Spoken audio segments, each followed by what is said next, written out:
Hi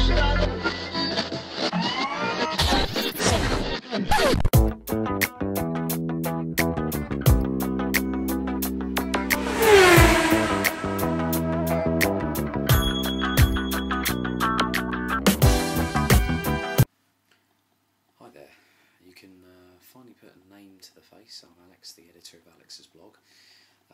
As previously seen, you can check out the website, have a look at Motorsport with a Difference really. Just a few developments really on what's happening in 2012 for me. My schedule has become increasingly, well, for want of a better word, quite full. Basically, I'm off to a couple of events, well, 4 events specifically, and they do have quite a lot of significance. Firstly, I'm off to Motorcycle News Live at the London XL Arena on Sunday the 4th of February. Exciting because I've got an interview lined up with a couple of people, but I can't really reveal who they are. I mean, obviously, I'd like to, but it's a bit of a surprise really. So obviously you'll know soon enough. Hopefully going to meet hopefully a few motorcycle fans out there, and also enjoy some of the sights and see the head-to-head show that they normally have every year. Also, I'll be off to MotoGP in June, meeting up with a few fellow MotoGP fans. Looking forward to some great racing, and obviously it'll be the first time that I'll have actually attended a MotoGP race, so it'll be a new experience for me. Looking forward to seeing the MotoGP, Moto2s and the Moto3s, which now replaces the defunct 125cc Championship. Exciting times for MotoGP with the new claiming rule teams now put into practice. Obviously this is going to be a formative year for the category, but they're showing good promise because Randy De Punier has really shown how quick these bikes are. I mean, granted, they're production bike engines, 1000cc production bike engines, which have been heavily modified to compete in the series, but obviously they're then stuck in a prototype chassis. Randy's going to be riding for Aspar Aprilia. Aspar used to run the Ducati Desmonadici last year, but Randy surprised everybody when he basically was a second and a half slower than Stoner, off the pace of what last year's HRC 2112V did last year on a particular track. I can't remember which one it was, to be honest, but that's going to be exciting. Other developments for Alex's blog. Right, well, first of all, we've got Behind the Race Suit hitting my blog officially, with Dan posting his very first blog post for me on Valentine's Day. The reason? It's a day that people won't really forget, because obviously it doesn't matter, whether it's a day of significance, but we wanted to make sure that everyone knew when it was coming out. So obviously, I mean, Dan is having a lot of luck with his GoFundMe page, which we're all quite surprised about. I mean, I think he was up to nearly £6,000 the other morning. He's just over £1,000 shy of his £7,000 target, and he's had 2 anonymous donators actually donate in the region of £1,000 each. So which is fantastic news for him, and hopefully it'll help towards him getting on the grid with ATEC Reed GP. Also, I'll be going to the season finale of the Formula Renault UK Championship, which is in itself a support series for the British touring cars. Now, it's going to be interesting this year because Jason Plato and Andy Neat have now joined the KXMG Momentum racing team, which will be a works entry from MG as a manufacturer, which is fantastic. With the new generation touring car rules in effect with the 1.6 turbocharged engine, a lot of the cars are going to have a lot of shared components, so a lot of commonality, which ensures fairer racing, which I think is fantastic.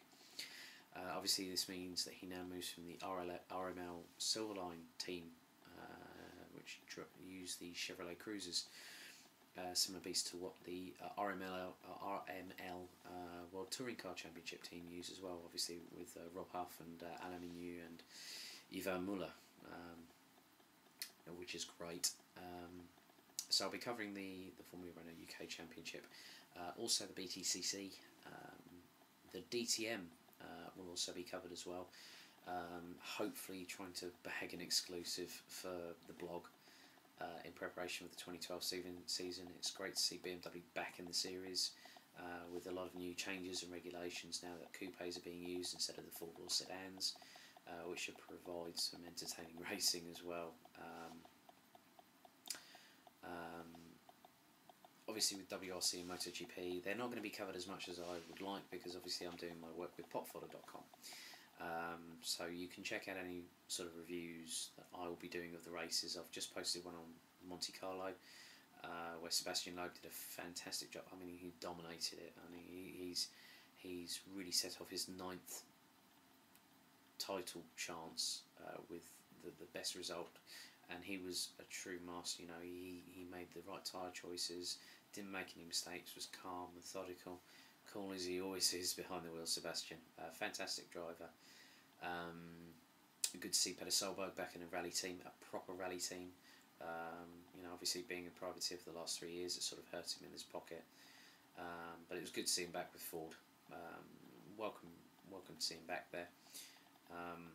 Obviously there's a story with Chris Meek not having paid a drive with Mini, which I think is outrageous to say the least, because he deserves a shot.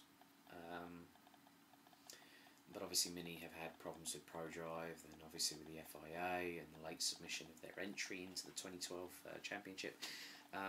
So obviously they're having to get funding from drivers that want to race in the World Rally Championship. So that'll be interesting to see how that develops. Also on F1, I will be covering the races. It'll be more of a generalisation, obviously practice, qualifying, the race itself. I won't bamboozle you with facts and figures, because a lot of sites already do that. I just want to tell you what's happened and what are the main interesting bits for me, and obviously which I hope are for you as well. But there'll be I'm just sort of asking if there's anybody out there that would like to do a fan's perspective. And so obviously we'll have the normal coverage, but on some of the races I'll sort of step away from that and give you fans out there and a chance. I mean, obviously I've got 2 people already lined up, for one with Spa, one with the new Texas Circuit of the Americas, which is currently being built as we speak and hopefully completing in August. Also, I'm looking for someone for Silverstone, if possible. I know that there is someone that I do know that is going as an avid McLaren fan, and I will be getting in touch with you via Twitter, don't worry about that. And that's really about it on the updates for the moment, apart from the fact there will be a big surprise at the end of the season with regards to behind the race suit. So more to come, and stay tuned on that. Lastly, I want to talk about the John Surtees petition. I'd like to thank everybody who's been involved with it from start to finish at the moment. We're still going strong, momentum's building. We've got over 1,350 signatures, including several racing drivers like Mario Andretti, Damon Hill, Andy Priaulx, to name but a few, and also 3 members of the Surtees family as well, as if I remember correctly. But there is one person I'd like to thank personally and publicly, really, is Peter Windsor, host of the Flying Lap. Peter, I'd like to say personally, from me to you, thank you very much for the support that you've given me in promoting it via the Flying Lap. I know that there are developments afoot to help promote the petition further, as per emails we've discussed about it. But I want to thank you personally, that you've helped me in ways that I never would have thought possible. But also thank you for being such an inspiration to me as well. So on that note, guys, really, I just would like to say thank you for tuning in for my very first video update.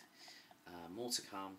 You'll probably have one in another couple of weeks, but if you do want to get in contact with me, you can check out my email address, which should be pictured down below, and also you can either follow me on Twitter, send me a tweet, send me a DM, or email me, and I'll be happy to listen to any suggestions or any ideas you might have for future pieces that you can do.